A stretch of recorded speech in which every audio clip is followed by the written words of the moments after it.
बहुत समय पहले एक छोटे से गांव में दो भाई रहते थे, राम और श्याम।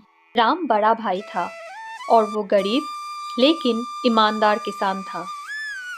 श्याम छोटा भाई चालाक और लालची स्वभाव का था। दोनों भाई बचपन में बहुत करीब थे, लेकिन बड़े होने पर उनकी राहें अलग हो गई। राम खेत में मेहनत से काम करता और संतोषी जीवन जीता, जबकि श्याम जल्दी अमीर बनने के सपने देखता रहता। श्याम की शादी गांव की ही एक लड़की मीना से हुई, जो उसकी तरह ही स्वार्थी और लालची थी। शादी के बाद श्याम और मीना ने सोचा कि उन्हें अपने बड़े भाई से कुछ फायदा उठाना चाहिए। वे दोनों ये जान चुके थे कि राम के पास ज्यादा पैसा नहीं है, लेकिन उन्होंने सोचा कि अगर वे किसी तरह उसे फंसा ले तो उसकी जमीन या अन्य संपत्ति हथिया सकते हैं। श्याम और मीना ने राम और उसकी पत्नी को अपने घर भोजन पर बुलाया। राम और उसकी पत्नी सरल हृदय के लोग थे और श्याम की बातों में आ गए। भोजन के दौरान श्याम ने बहुत प्यार से कहा, भैया, आप हमेशा मेहनत करते रहते हो, लेकिन देखो, जिंदगी का कोई भरोसा नहीं है। आपको भी थोड़ा आराम करना चाहिए। क्यों ना आप अपनी जमीन कुछ समय के लिए मुझे दे दो, मैं उसकी देखभाल करूंगा और आप आराम कर सकोगे। राम अपनी सरलता के कारण मान गया। उसने सोचा कि भाई तो भाई ही होता है और उसकी भलाई की सोच रहा होगा।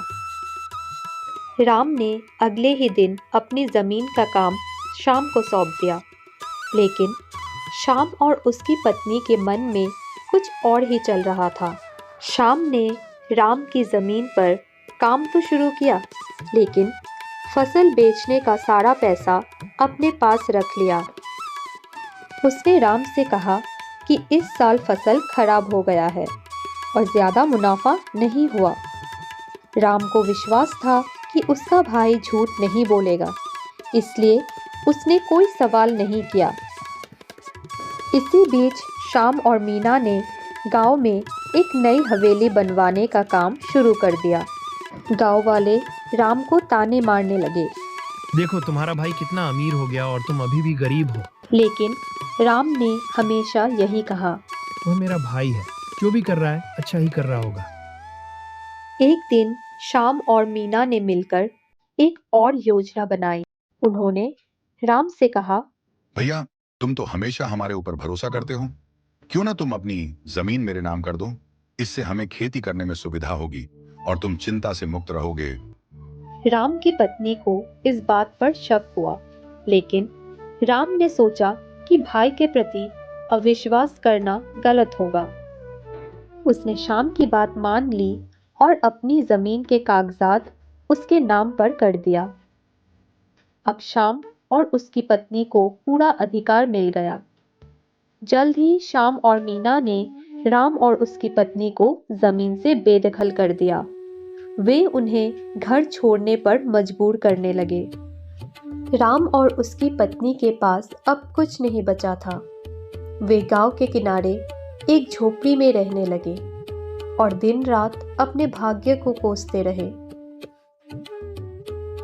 राम और उसकी पत्नी बहुत कठिनाइयों का सामना कर रहे थे, लेकिन उन्होंने कभी हार नहीं मानी। वे छोटी मोटी मजदूरी करके अपना जीवन यापन करने लगे। वहीं दूसरी तरफ श्याम और मीना का घमंड बढ़ता जा रहा था।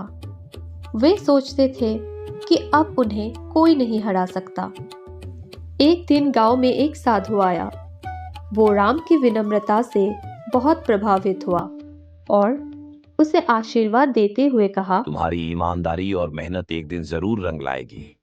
साधु ने राम को एक रहस्यमय बीज दिया और कहा, इसे अपने आंगन में लगाओ और इसे पूरे मन से सींचो। ये बीज तुम्हारे सारे कष्ट दूर करेगा।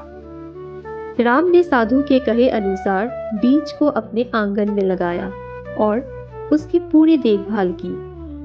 कुछ ही दिनों में वहां एक विशाल पेड़ उग आया, जिसकी शाखाओं पर सोने के फल लगने लगे।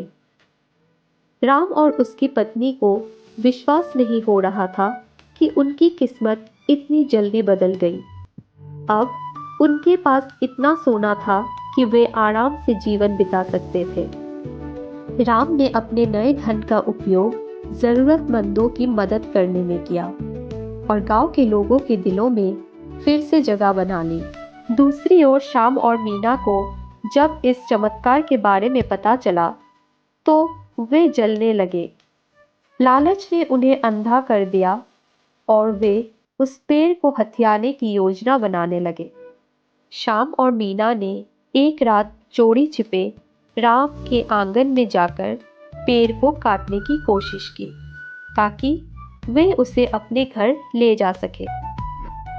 लेकिन जैसे ही उन्होंने पेड़ पर कुल्हाड़ी चलाई, पेड़ से सैकड़ों सांप निकल आए और दोनों पर हमला कर दिया। डर के मारे श्याम और मीना वही बेहोश हो गए। अगली सुबह गांव वालों ने उन्हें पेड़ के पास बेहोश पाया।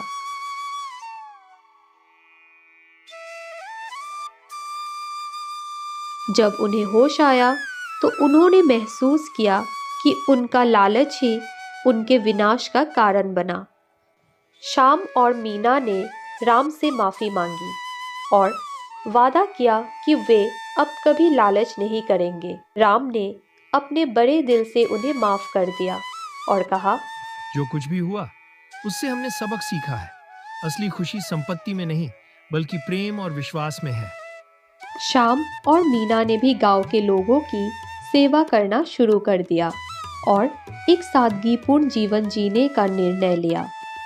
राम और श्याम के बीच फिर से भाईचारा लौट आया और उन्होंने मिलकर गांव को समृद्ध बनाने का काम शुरू किया। इस कहानी से हमें ये सीख मिलती है कि लालच का अंत हमेशा बुरा होता है। प्रेम, विश्वास और ईमानदारी ही जीवन की असली दौलत है।